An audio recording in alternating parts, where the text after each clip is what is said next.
Ops, wait lang, wag ka muna mag-scroll at syempre, magbibigay natin ng ating word of the day at sagutin natin ang katanungan na to. Ang sabi dito, Iman is a sentenced prisoner who already served 5 years of his imprisonment.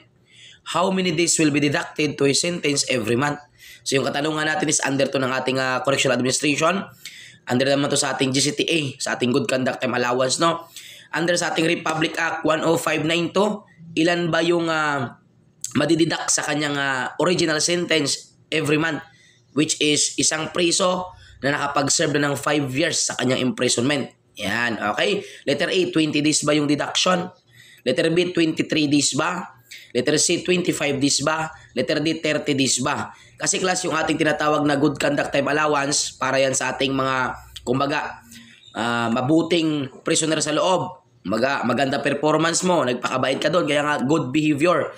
Ito yung, kumbaga, binibigay na reward sa kanila, ay maaring magdidak ng 20, 23, 25, 30.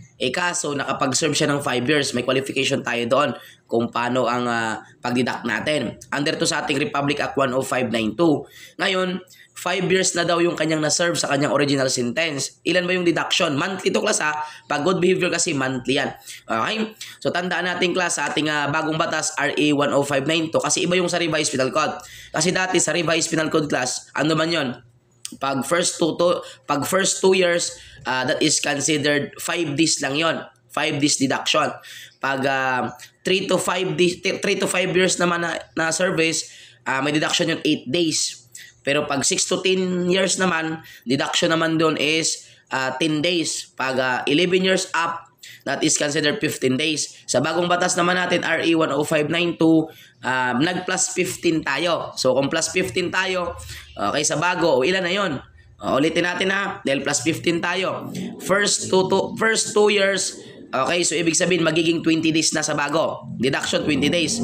Pag 3 to 5 years naman, that is considered magiging 23 days. Kasi pag 6 to 10 years, magiging 25 days. At saka syempre, yung 11 years up, magiging 30 days deduction monthly. So yung sagot natin dito, matik, that is considered 23 days. Kasi nga 5 years, 'di ba? Sabi ko po kanina, 3 to 5 years na na-serve mo na, meron kang deduction monthly na good conduct time allowance is 23 days. Kasi nga sa luma, that is 8 days. So 8 days plus 15, magiging 23 days siya. Okay, at board exam question po mga ganyan, lumalabas po talaga yan sa board examination.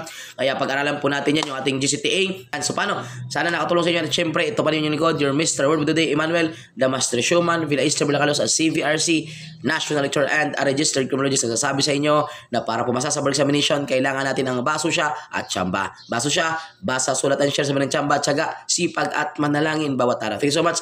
LBC all.